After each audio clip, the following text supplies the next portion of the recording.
the exhaust, it's loud. I mean, it got exported in 2019 from Germany, so then it passed the TUV, or how you call it in your language. In Netherlands we don't have any for motorcycles, but it's loud as fuck now.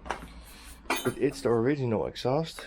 I took this out, hoping that I could stuff some new wool, how do you call, exhaust stuff in there. So I'll have to see if you can find anything for that.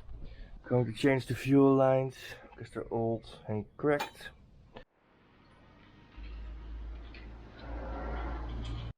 I really don't like how the tank is sitting.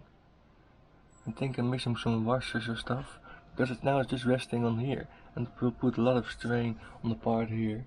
So we'll have to make something for that. Online I saw that how far it's come back is how far it is, so it can't go any further. But I'm missing some washers, so we'll be putting that in.